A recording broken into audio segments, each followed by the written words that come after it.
जिस उपदेश से राम जी को राजकुमार भगवान राम बने, वो उपदेश आप सुन रहे हैं।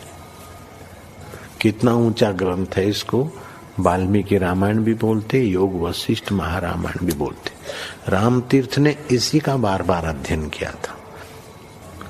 ये आप भी शांत हो जाएंगे परमात्मा में, और दूसरों को भी शांति देने की क्षमता देने वाला ये सदग्रंथ है।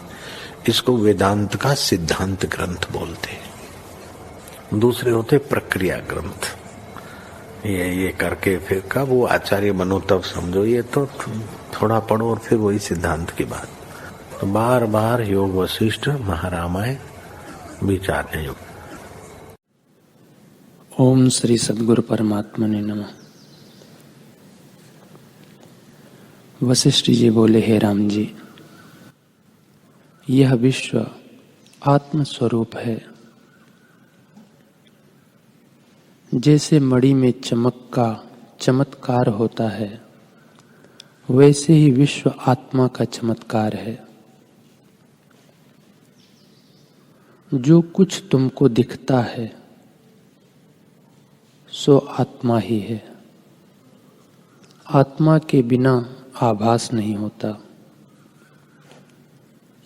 जैसे ईख में मधुरता और मिर्चों में कड़वाहट होती है, वैसे ही आत्मा में विश्व है। जो कुछ भी देखो, सुनो, स्पर्श करो और सुगंध लो, उसे सब आत्मा ही जानो। अथवा जो इनको जानने वाला अनुभव रूप है, उसमें स्थित हो, इंद्रियों को जीत कर और उनके विषयों को त्याग कर अनुभव रूप में स्थित हो। श्री योग वशिष्ठ महारामायण। आत्मा की प्राप्ति में गुरु और शास्त्र प्रत्यक्ष कारण नहीं, क्योंकि जिनके क्षय होने से वस्तु को पाइए, उनके विद्यमान होते वह वस्तु कैसे मिल सकती है। देह इंद्रियों सहित गुरु होता है और ब्रह्म सब इंद्रियों से अतीत है। इनसे कैसे उसे पाइए। ज्ञान अकारण है, परंतु उसके कारण भी है, क्योंकि गुरु और शास्त्र के क्रम से ज्ञान की सिद्धि होती है, और गुरु और शास्त्र के बिना बोध की सिद्धि नहीं होती। आत्मा निर्देश और अदृश्य होकर भी गुरु और शास्त्र से मिलता है, और गुरु और शास्त्र से भी नहीं मिलता। आप ही से आत्म तत्व की प्राप्ति होती है।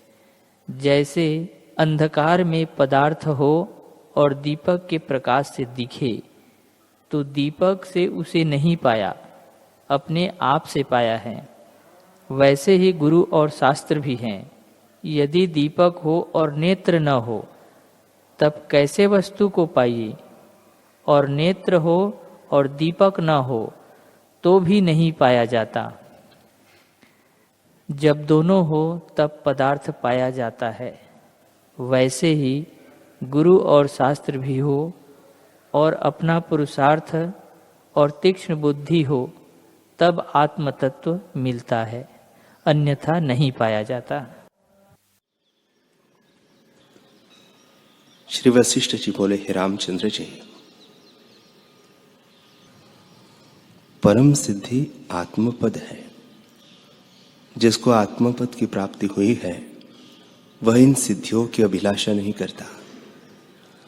ऐसा पदार्थ पृथ्वी में कोई नहीं, और न आकाश में देवताओं के स्थानों में ही है, जिसमें ज्ञानी का चित्त मोहित हो। ज्ञानवान को सब पदार्थ मृत तृष्णा के जल से लगते हैं।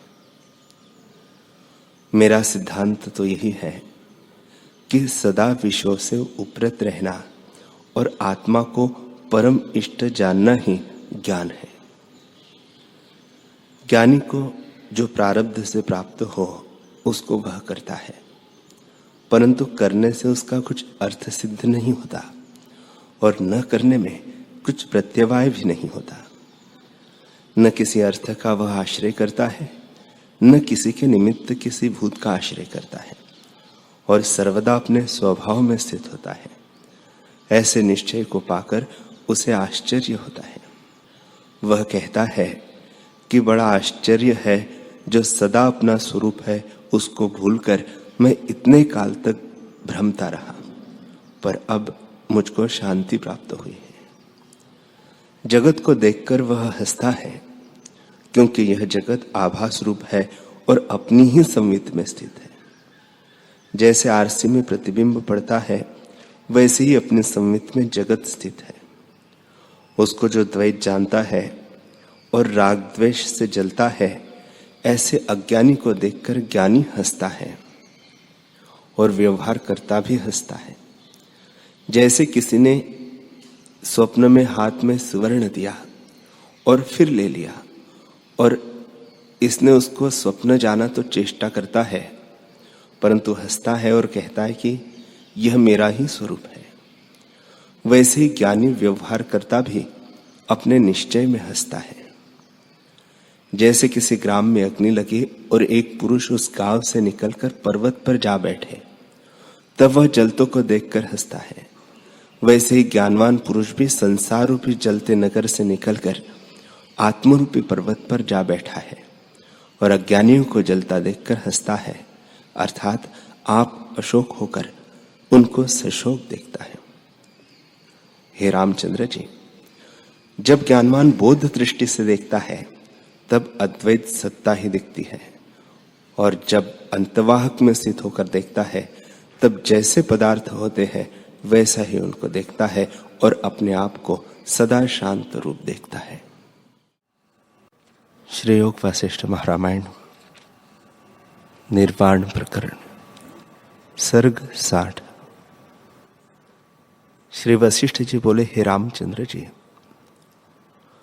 तुम एक रूप आत्मा हो, उसमें फुरने से विश्व कल्पित हुआ है। ऐसे वासना से रहित होने हुए बिना आत्मा का दर्शन नहीं होता। जैसे उदय हुआ सूर्य भी बादल के होते शुद्ध नहीं दिखता, वैसे ही स्फुरण रूपी बादल के दूर होने पर ही आत्मरूपी सूर्य शुद्ध भासित होता है और दृश्य दर्शन दृष्टा फुरने से रहित ही कल्पित हुए हैं। हे रामचंद्र जी, इस संसार का सार जो आत्मा है, जिसमें सुषुप्त की तरह मौन हो रहो। राम जी ने पूछा, हे भगवान, मैं 3 मौन जानता हूं। एक वाणी का अर्थात चुप रहना, दूसरा इंद्रियों का मौन और तीसरा कष्ट मौन अर्थात हट करके मन और इंद्रियों को वश करना। सुषुप्त मौन मैं नहीं जानता, आप बताइए। श्री वशिष्ठ जी बोले, हे रामचंद्र जी, ये तीनों कष्ट मौन तपस्वियों के हैं और सुषुप्त मौन ज्ञानी और जीवन मुक्त का है। वे तीनों मौन जो तुमने कहे हैं सो अज्ञानी तपस्वियों के हैं, उनको फिर सुनो। एक वाणी का मौन की बोलना नहीं, दूसरा मौन समाधि की नेत्रों को मौन लेना और कुछ न देखना, और तीसरा हट कर स्थित होना और मन और इंद्रियों को स्थिर करना। एक मौन इंद्रियों की चेष्टा से रहित होना है, पर आत्मा से भिन्न और कुछ न भासित होना, अथवा ऐसे होना कि न मैं हूं न जगत है, अथवा ऐसे होना कि सब मैं ही हूं, ऐसे निश्चय में स्थित होना बड़ा उत्तम मौन है। हे रामचंद्र जी, आत्मा की सिद्धि विधि से भी होती है और निषेध से भी। उस आत्मा में स्थित होना बड़ा मौन है। हे रामचंद्र जी, यह जो मैंने सुषुप्त मौन कहा है सो क्या है, सुनो।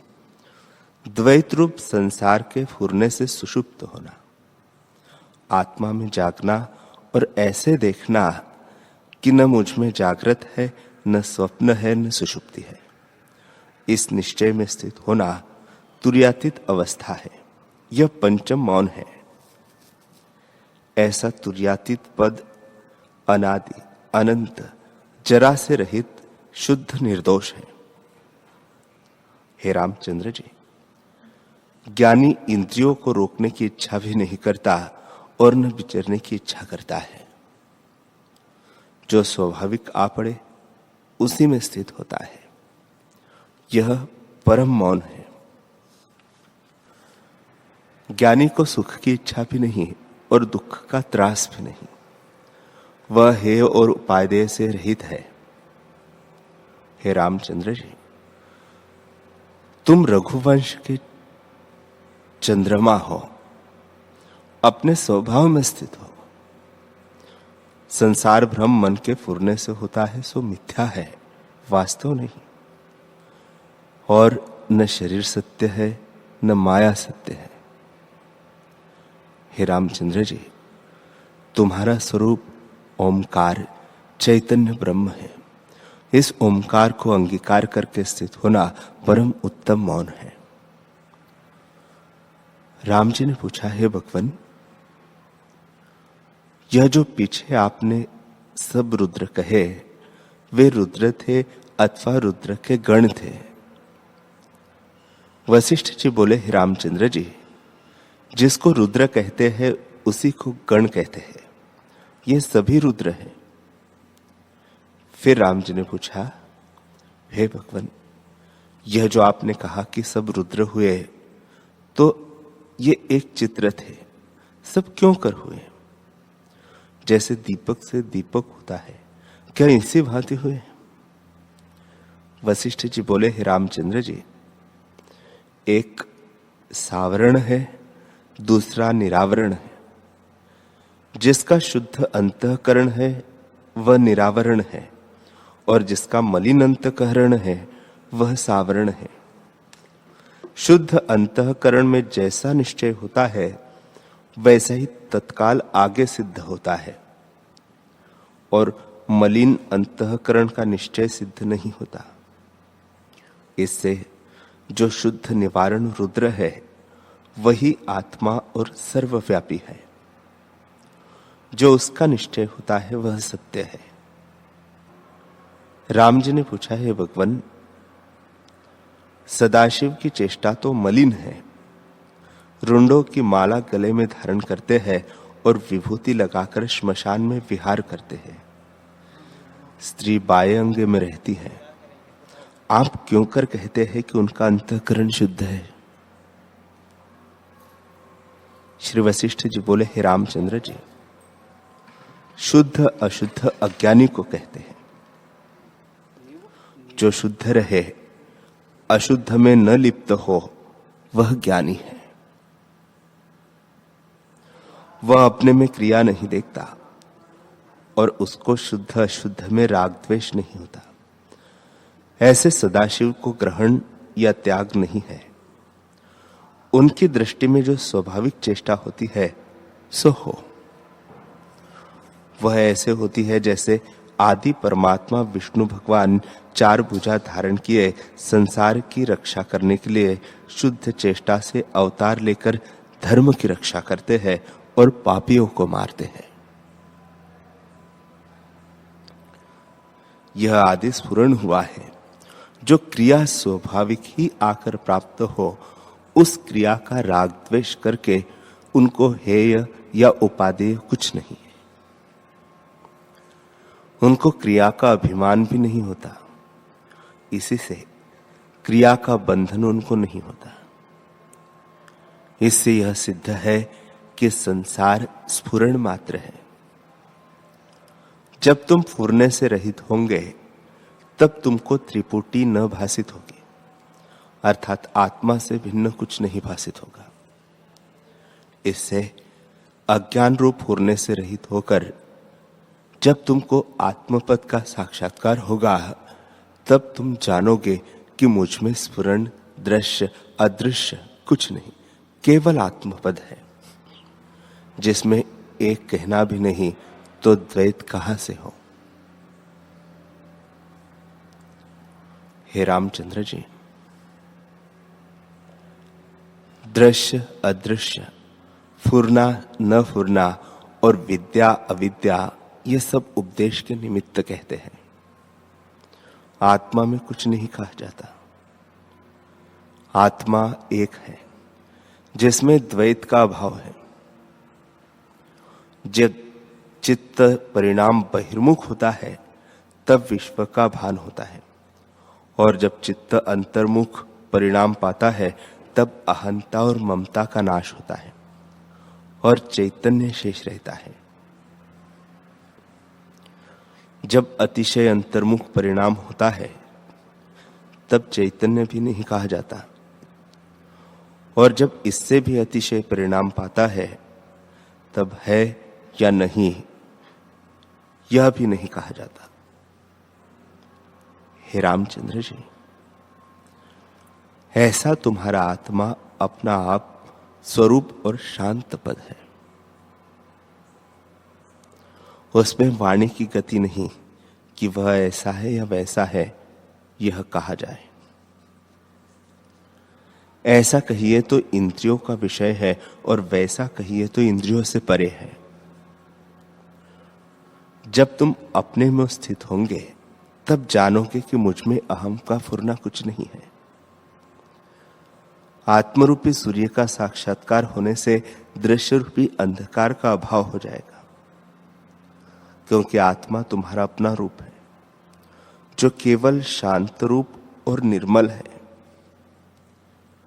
जैसे गंभीर समुद्र वायु से रहित होता है, वैसे ही आत्मरूपी समुद्र संकल्प रूपी वायु से रहित गंभीर और शुद्ध है। यह संसार चित्त का चमत्कार है। यह निरंश है, इसमें अंशांशी भाव नहीं, यह अद्वैत है। हे रामचंद्र जी, जब ऐसे बोध में स्थित होंगे तब इस विश्व को भी आत्मरूप देखोगे। यदि बोध बिना देखोगे तो विश्व का भान होगा। इससे हे रामचंद्र जी, बोध में स्थित रहो। श्री वशिष्ठ जी बोले, हे रामचंद्र जी, सदाशिव का आदि में स्फुरण हुआ है।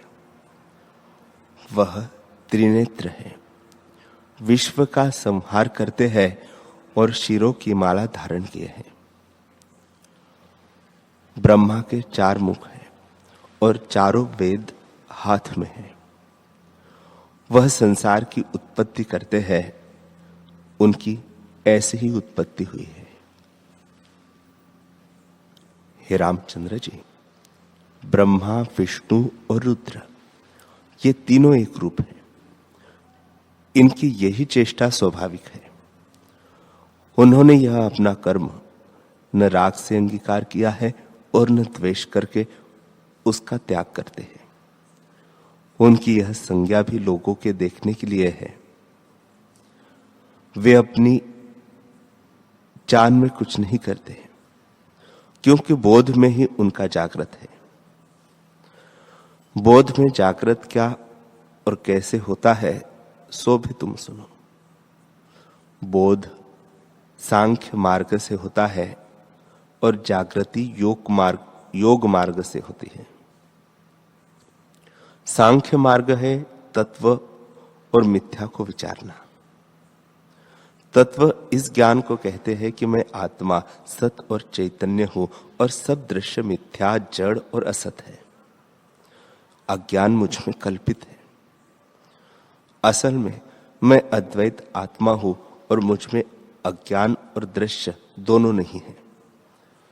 ऐसे निश्चय में स्थित होना सांख्य विचार है। योग प्राणों के स्थिर करने को कहते हैं। जब प्राण स्थिर होते हैं तब मन भी स्थिर हो जाता है, और जब मन स्थिर होता है तब प्राण भी स्थिर होते हैं। इनका परस्पर संबंध है। राम जी ने पूछा, है भगवान, जो प्राण ही स्थिर होने से जीव मुक्त होता, तो मृतक पुरुषों के तो प्राण नहीं रहते, वे सब मुक्त होने चाहिए। वशिष्ठ जी बोले, हे रामचंद्र जी,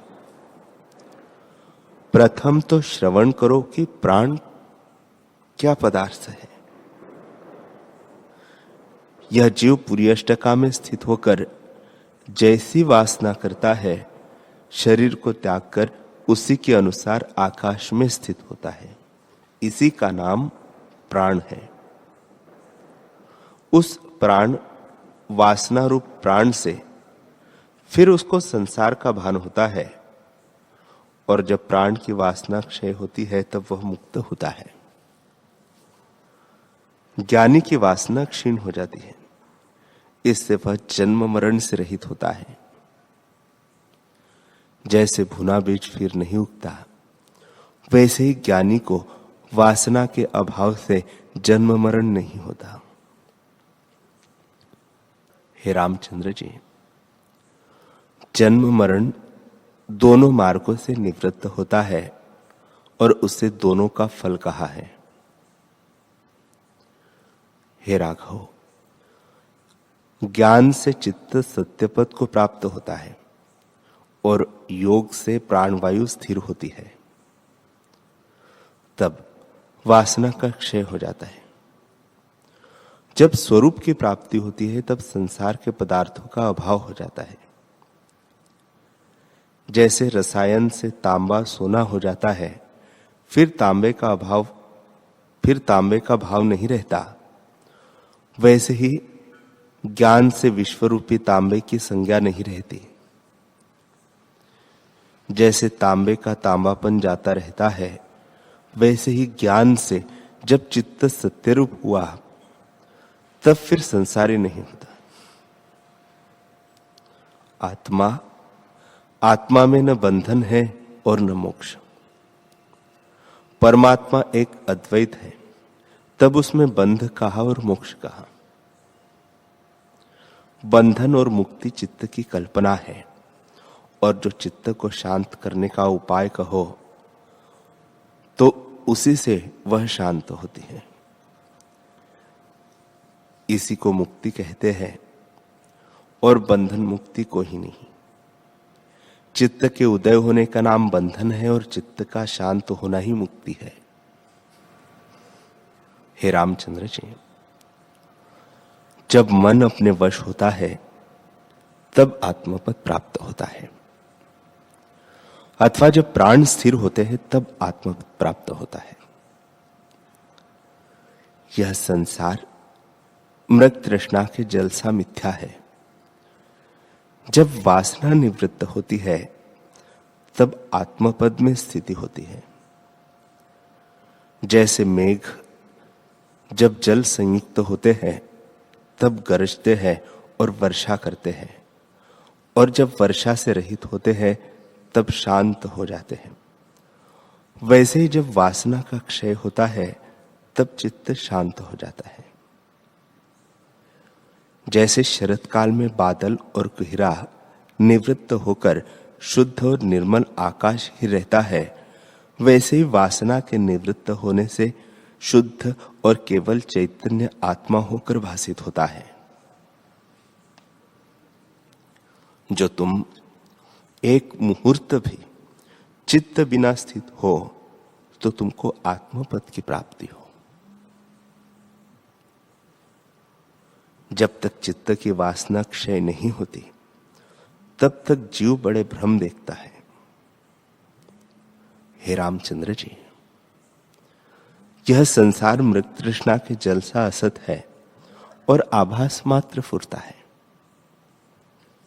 इस पर एक आख्यान जो पहले कभी हुआ है सो कहता हूं, मन लगाकर सुनो। दक्षिण दिशा में एक मंदराचल पर्वत है। उसकी कंदरा में महाभयानक आकार का एक वैताल रहता था। और मनुष्यों को खाता था।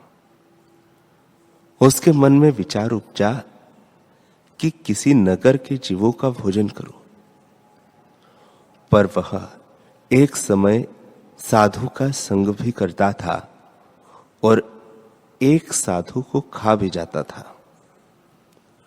उस साधु संग के प्रसाद से वैताल के मन में यह आया कि मेरी कौन गति होगी। मेरा आहार मनुष्य है और मनुष्यों को भोजन करना बड़ी हत्या है।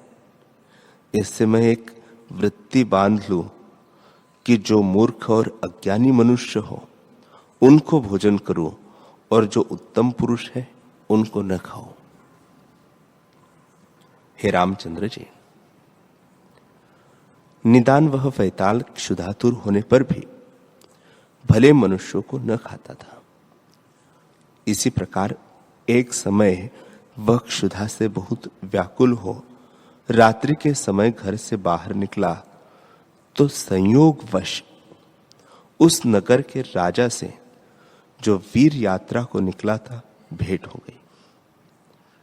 वैताल ने कहा, हे राजन, तुम मुझे भोजन मिले हो, अब मैं तुमको खाता हूं, तुम कहां जाओगे? राजा ने कहा, हे रात्रि के विचरने वाले वैताल, जो तू मेरे निकट अन्याय से आवेगा तो तेरा शीश 1000 टुकड़े हो जाएगा और तू मरेगा। वैताल ने कहा, हे राजन, मैं तुमसे नहीं डरता। हे अपने हत्यारे, मैं तुझे भोजन करूंगा, तू चाहे जैसा बलि हो, मैं नहीं डरता। परंतु मेरी एक प्रतिज्ञा है कि मैं अज्ञानी को भोजन करता हूं और ज्ञानी को नहीं मारता। जो तू ज्ञानी है तो न मारूंगा, और जो तू अज्ञानी है तो मारूंगा। जैसे बाज पक्षियों को मारता है, जो तू ज्ञानी है तो मेरे प्रश्नों का उत्तर दे। एक प्रश्न है कि जिसमें यह ब्रह्मांड तरस रेणु के समान है, वह सूर्य कौन है? दूसरा प्रश्न यह है कि जिस पवन में आकाश रूपी अणु उड़ते हैं, वह पवन कौन है? तीसरा प्रश्न यह है, जिसमें केले के वृक्ष की तरह और कुछ नहीं निकलता, वह कौन वृक्ष है? और चौथा प्रश्न यह है कि वह पुरुष कौन है जो स्वप्न से स्वप्न और फिर उसमें और स्वप्न देखता है और एक रहता है, परिणाम को नहीं प्राप्त होता। इन प्रश्नों का उत्तर दे। जो तूने मेरे प्रश्नों का उत्तर न दिया तो तुझे खा जाऊंगा।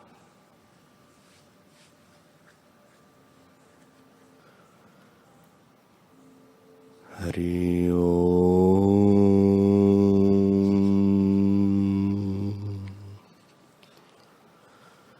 हरि ओम।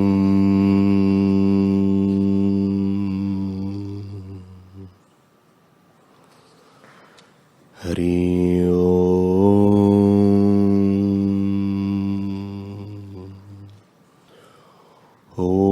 सहना भवतु सहनौ भुनक्तु सह वीर्यं करवावहै तेजस्विनावधीतमस्तु मा विद्विषावहै। ओम शांति शांति शांति। श्री सद्गुरुदेव भगवान की जय।